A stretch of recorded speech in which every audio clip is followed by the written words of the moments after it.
Hello, I'm Claire Dyer, and welcome to Dyer Consequences here on Unprecedented TV, the place where your voice matters. In a world full of noise, we believe in letting every idea, thought, and opinion have its moment, the space where censorship does not exist, where stories you're not being told finally get a voice, while mainstream media hides, twists, or ignores inconvenient truths. We are here to lay it all out, unfiltered, uncensored, and unapologetic. We will try to deliver you the truth the best we can. So please do like and subscribe, and more importantly, do follow us. Today's show is going to be a little different in structure. I'm used to separating my two aims, one to gain awareness, to show people the truth and that there is an agenda. But most importantly, we are here in a spiritual and a psychological war between good and evil, one in which I believe the scales are not tipped in our favour of good, and the balance definitely needs to be restored. A war that is, I believe, against humanity. So, let's keep it simple. A group of dark forces working together to slowly erode humanity. Systems that are built to keep basically people distracted, emotionally reactive, and tired.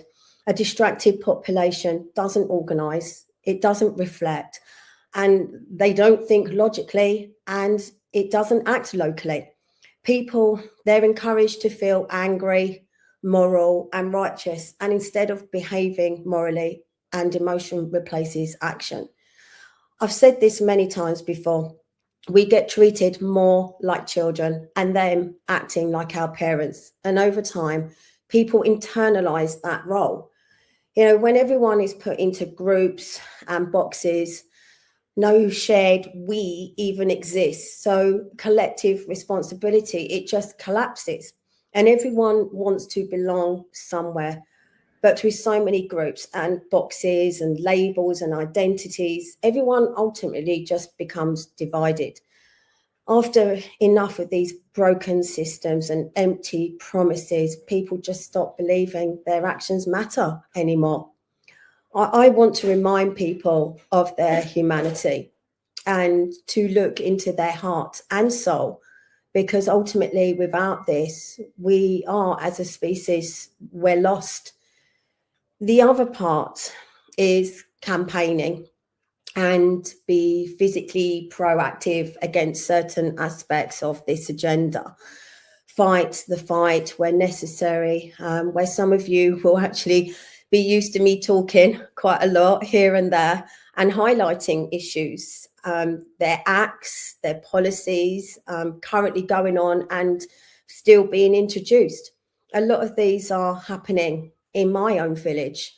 We were all affected by COVID. We all suffered lockdowns.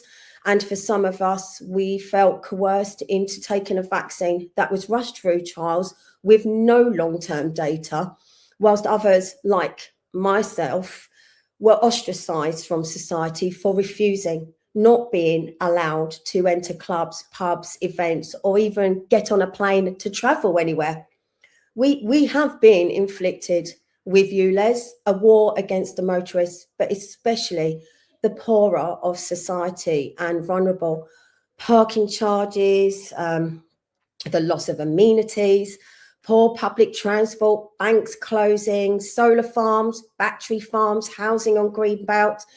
And some of you may see me quite regularly standing on the side of the road in all weather conditions, refusing to allow the install of the ULEZ cameras here in Greater London, along with now adding 5G to my list as well. So, and also trying to hold local councils to account. Every local issue is actually, in fact, a national issue, and it is part of a global agenda. There are many people who are willing to stand up and be proactive. And I've been fortunate enough to actually have a good few honest and trusted people stand side by side with me to go into these battles. I don't voice my opinions on what's happening on a daily basis. As I've always said, and to myself, that if I have nothing to say, then I'm not saying anything at all, although some would disagree because I do talk a lot. But most recently, I stepped into a new role as a somewhat journalist come presenter, and it really wasn't easy at first, but by listening to my intuition, the show just found its own flow and its concept just came together naturally.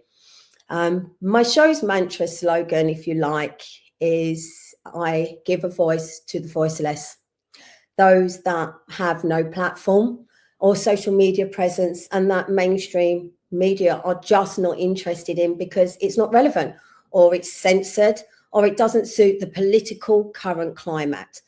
Those that have their own story to tell, something they have or are personally experiencing the issues they are currently facing, whether it be harm, trauma, abuse, wrongdoing, witnessing or being at the hands of misconduct within our public institutions.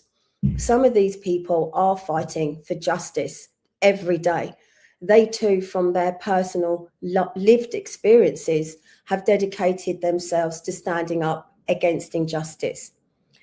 So today, I feel in a world full of censorship, I'm continuing to fight against my own across all social media platforms. Fighting algorithms is hard. Getting the right hashtags or keywords right is just infuriating. And I absolutely hate technology with a passion, but it is a means to an end. And it is something that I struggle with quite a bit. And I think many of you will also actually relate to this. And it can sometimes feel literally like a job in itself. I am just one small voice out of many trying to stand up and say what is happening to us, the people, and it's wrong. And today I want to speak my own truth using my show, Dire Consequences, which was actually named by Lembit Opik, CEO of Unprecedented. And I say good or bad, the consequences of us not standing united has put us in a dire situation. And also some may say that coming head to head with me is something short of dire consequences. So a very good choice of title there for the show. And I don't think it was something that I would have been able to come up with myself. This media station, it is relatively new and it is one that is dedicated to giving you the information that sits behind closed doors. And so I feel quite proud to be a part of it. So today I'm using this platform because it gives me complete freedom to speak. And as I've said to Lembit many times, the second it doesn't, I'm off. So I have something to say and I'm going to say it because I'm not one to shy away from that. And what I want to talk about is how easy it is to lose yourself within groups, whether it's family, friends, religion, organisations, or the political organisations, how some can be corrupted from the inside slowly and quietly when people compromise values for power, comfort, or convenience until the original purpose is slowly drained out. And I'm sure many of you will also relate to this also. Communities, at their very core are about the bonds that tie people together, the shared values, experiences and goals that shape the collective identity of a place.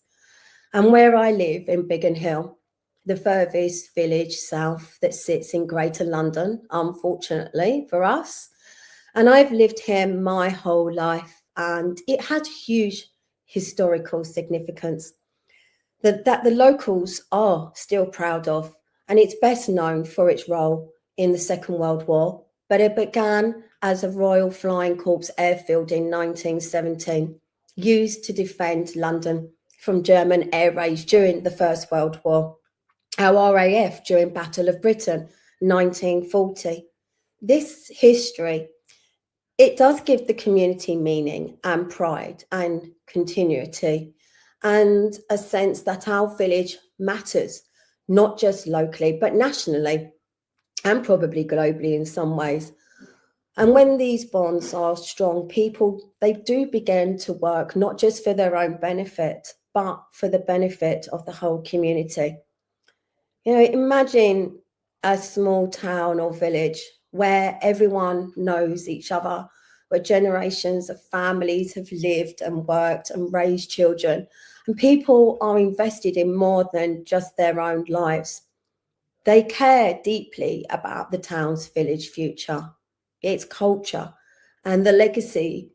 For example, again, where I live, for a lot of people, they feel the village is it's not what it used to be.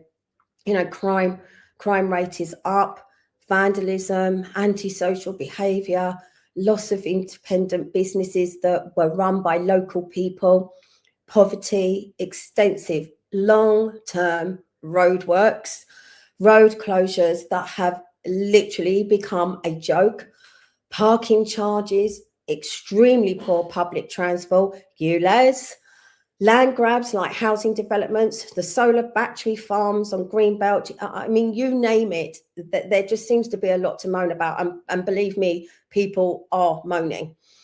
All of these things are literally making people's lives so stressful and therefore becoming more apathetic. But in order to move forward, it takes more than just individual effort. It requires the collective strength of a united group, a team, formed not out of obligation, but from a shared sense of purpose. And this to me is the essence of community, driven action where each person brings their skills, their ideas and their energy to the table, contributing not for personal gain, but because they believe in the well-being of the whole and they care about the people where they live and they want only the best for it. A well-formed team in a community like this is more than just a group of people working together. It's a powerful force for change. It's a collaborative effort that transforms vision into reality. The decisions made by such a team, they're rooted in the common good. And the success of one person is measured by the success of the community as a whole. But I'd say, however, whilst I and many others have these idealistic visions of community solidarity, or even a nation united, and maybe I'm deluded and have rose-tinted glasses on, and maybe I have too much hope, but it's one that would literally be a powerful force to be reckoned with. The reality is that due to all of these added pressures and stress, nobody really wants to come together and work as a community for the good of a community. And they rely solely on councillors, a residents association, or just a small handful of people willing to actually step up. This in itself is a huge problem, and it's one that I face almost daily. A lot of people, they do care about antisocial behaviour, littering, crime, decaying of public spaces, etc. All of it, everything that's wrong about where you live in society. But caring has been redefined as complaining and posting and moaning in WhatsApp chats and on Facebook community pages, or voting once every few years if you still believe in voting, rather than actually day-to-day civic behaviour. The mindset, it becomes someone should do something about this instead of what is the smallest thing that maybe I could do to make a positive difference. And a few things play into this. Our current problems, they feel huge and systemic. And so individual action feels pointless. And if you can't fix everything, then people do absolutely nothing. We have hero narratives, politics, media, social media, and even activism. It sells the idea that a single leader, a movement, or moment will fix everything. And that encourages spectators and not participants. There is also a high level of mistrust. And I feel that when people feel institutions or neighbours don't pull their weight, they stop trying to, and responsibility becomes a fool's game. Confronting bad behaviour, volunteering your time, or holding standards is uncomfortable and socially risky. So complaining is just far easier and safer. But communities that they don't collapse because of big villains, and they erode because of a few small abdications, not challenging antisocial behaviour politely when it's safe, not showing up to local meetings. And I had this just yesterday. We have a community of probably around about 10,000, and 26 people turned up to our emergency services meeting, not showing basic decency and not caring about shared spaces and not backing the people up that do actually step up. However, we do have organisations and movements seemingly standing up, and this is the part that is the darker side to how some organisations, whether they're political, business or social, can distort the very spirit of collective effort. Sometimes as organisations grow in size and complexity and influence, they sometimes shift away from serving the community's needs and begin to serve the needs of the few at the top. Leaders driven by the allure of power and control and money and status, and they may start to prioritize their own interests over those of the people they once actually sought to serve, unbeknown to those around them or the wider community. And this is where I feel that the subtle danger lies. People can lose themselves to an organisation or a cause, not realising that what began as a movement for the common good has transformed into a platform for personal gain. And some even create these groups and organisations or enter into them for the sole purpose of gratification or gain. Some are even deliberately put in place to control, manipulate and corrupt. The promises of wealth and influence or recognition can literally seduce individuals into forgetting the roots of why they joined in the first place. The more they climb within the structure of the organisation, the more distant they become from the people they were once meant to represent. And in many cases, this transformation is gradual, and the change begins with small compromises here and there, a decision that benefits a few over the many, and a quiet step away from the community's values in favour of personal advancement. And over time, this erosion of principles can lead to a complete disconnect between those in power and the community they're there to serve. And in some cases, leaders may even become more invested in maintaining their own status and the organisation's power than in addressing the real needs of the people. And this is called a dictatorship, when they seek to quiet the mouths of a community by discrediting and controlling the narrative and gaslighting and imitation, I can't even say the word now, and fear, basically, scaremongering. And when one or two selfish, narcissistic people are a part of a group, their influence often goes unnoticed at first. And you're looking at one right now. Psychologically, people are wired to seek acceptance and avoid conflict. So the group just slowly adapts to whoever is the most demanding or confident.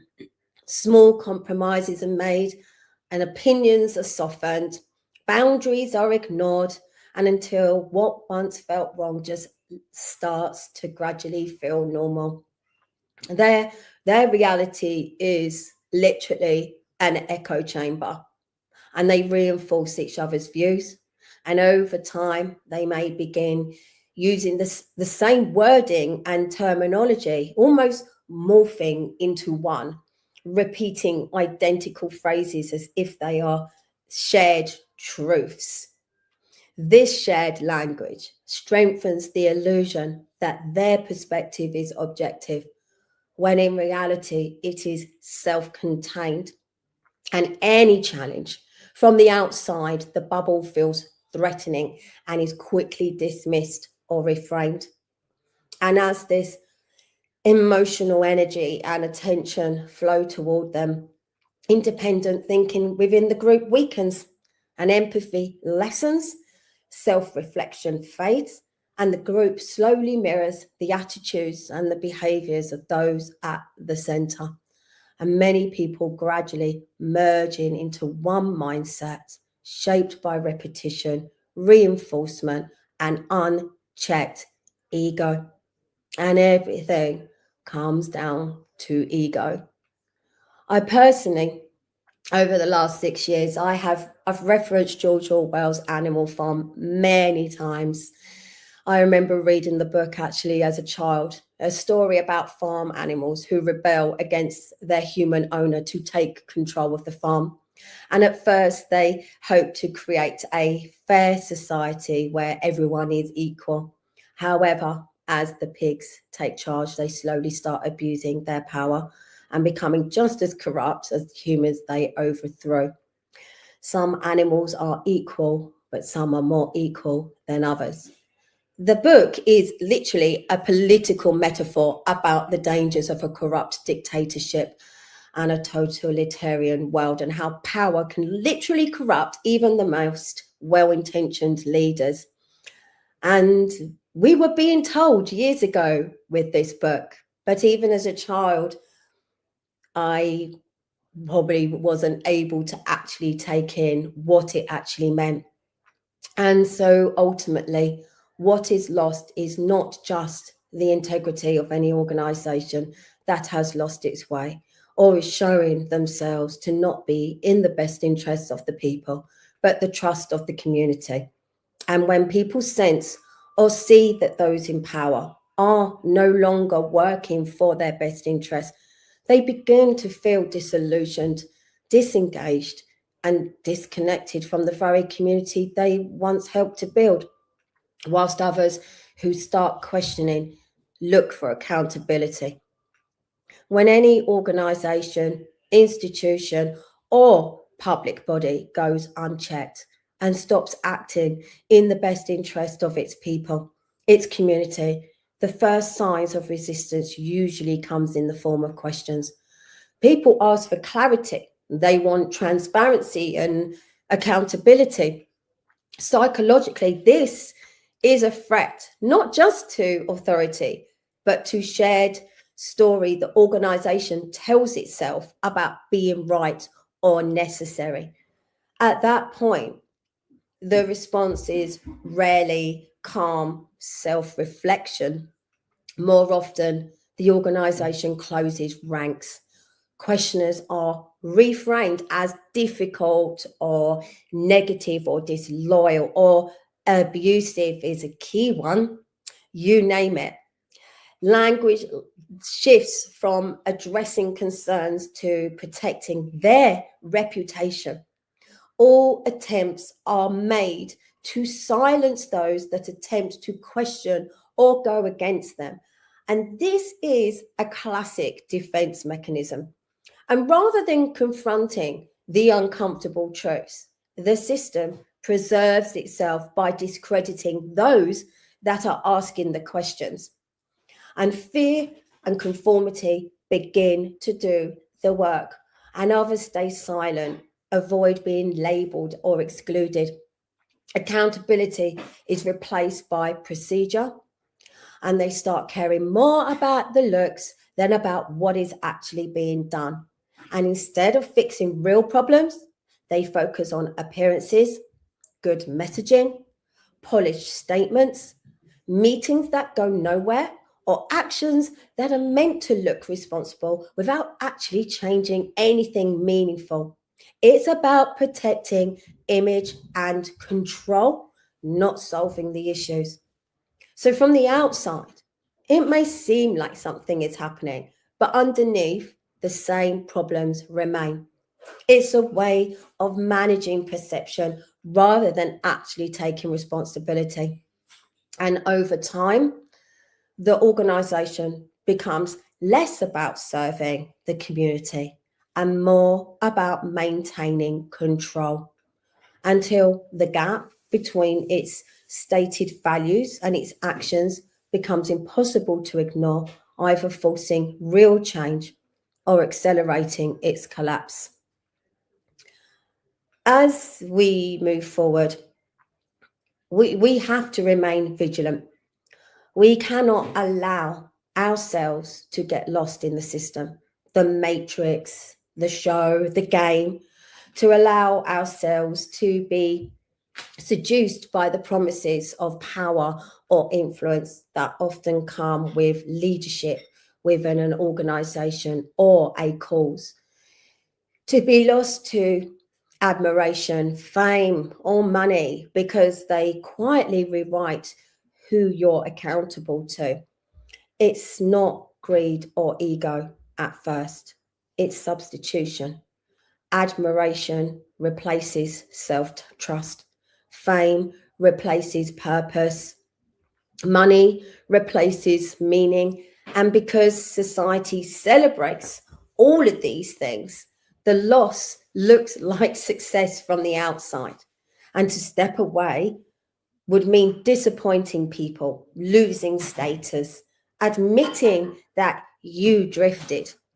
That's why many people and many organizations, institutions, and movements, they double down instead.